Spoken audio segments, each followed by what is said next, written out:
You're watching South Asia Newsline, and here are the top stories we are tracking for you on Thursday, the 11th of September. India's PM Modi announces special economic package for Mauritius. Nepal's Gen Z leaders propose interim PM's name, elections in 6 months. And Geneva exhibition flags silent genocide of religious minorities in South Asia.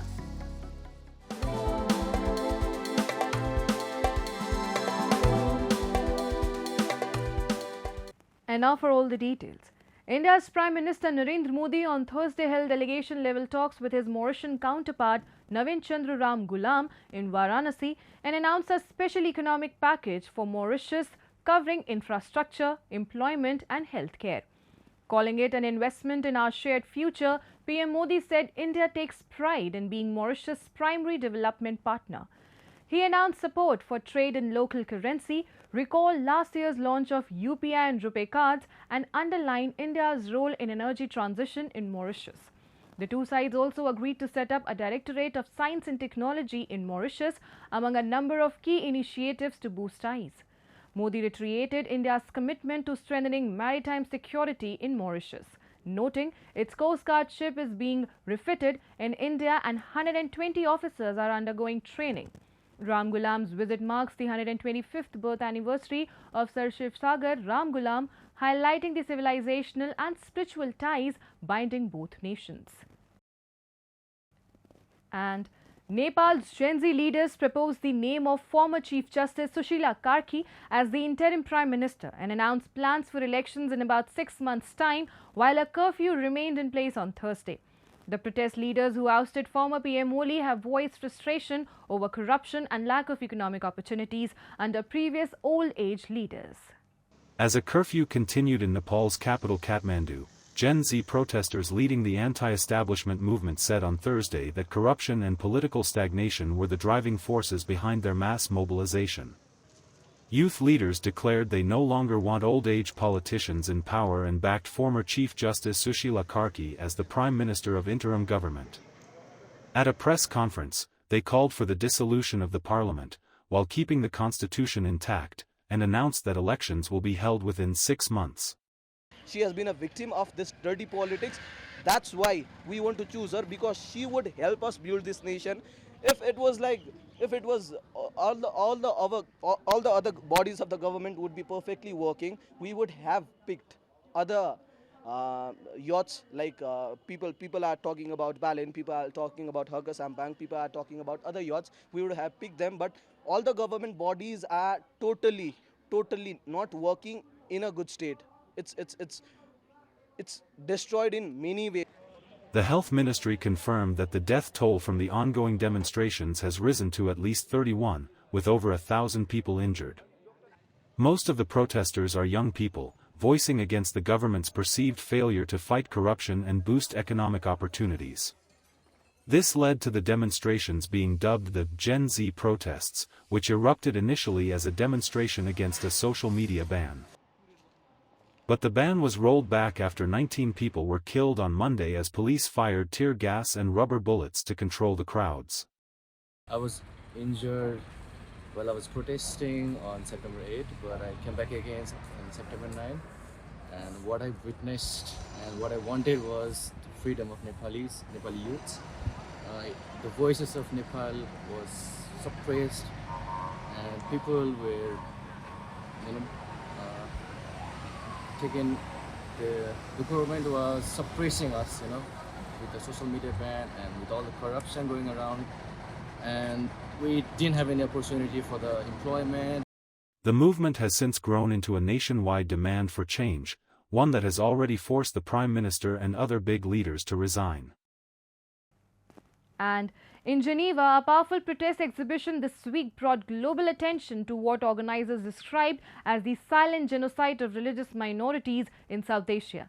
It accused Pakistan and Bangladesh of systematic persecution while urging the UN to end its silence. A report.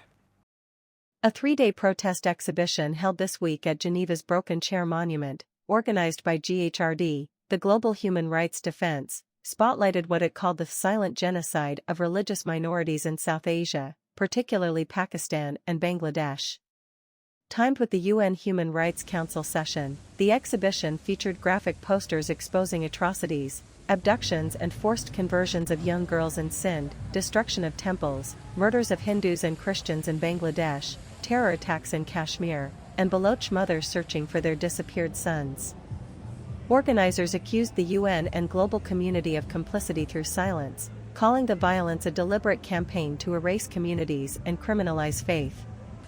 They said decades of reports and resolutions had yielded no justice, while victims lie in unmarked graves. Declaring silence as complicity and inaction as betrayal, GHRD urged the UN to hold Pakistan and Bangladesh accountable, tie aid to minority protection, and called civil society to break its silence. I think it's a good initiative to raise the voices of innocent civilians, which are targets of perpetrators and these kind of laws, like a misuse of the blasphemy laws.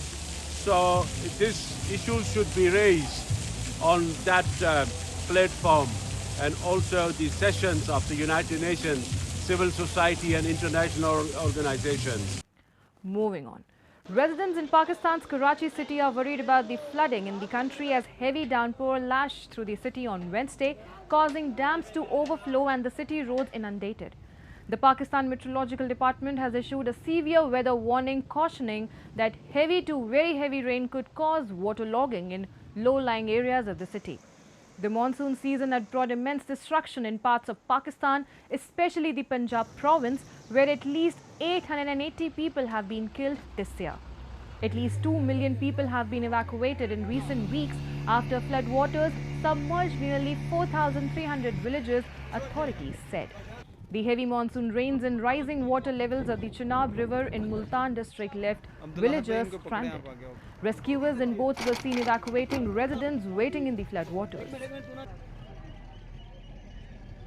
यहाँ पे बहुत शदीद बारिश है 3 दिन से, और कल रात से तो कल सुबह से मुस्तकिल बारिश चल रही है। यहाँ पे कल रात से लोग परेशान हैं, डैम के पानी भरे हुए इधर सारा पीछे गडाफ की तरफ से, और पूरे मुल्क में परेशानी की सूरत हाल है। यहाँ पे लोगों के शदीद नुकसान हो रहे हैं, बहुत परेशान है लोग।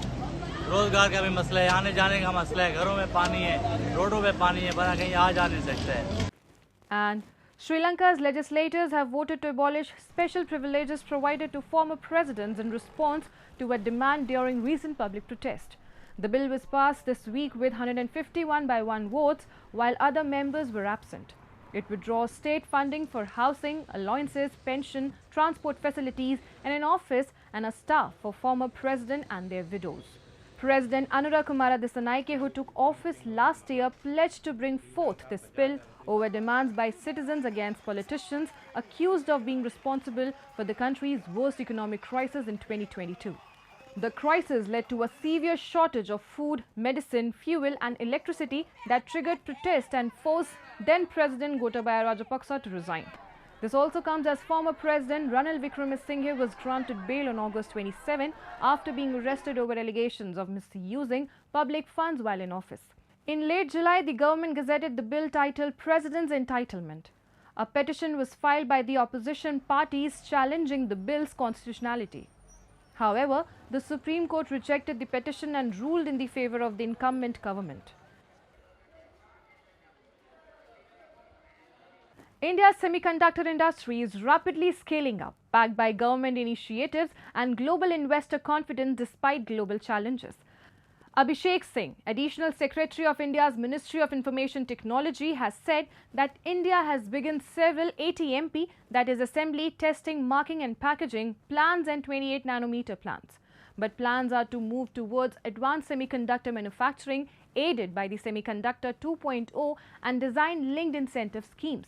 He further said that we are working towards designing AI chips and GPUs in India, and when we are able to do that, we will be able to address some of the challenges that we have.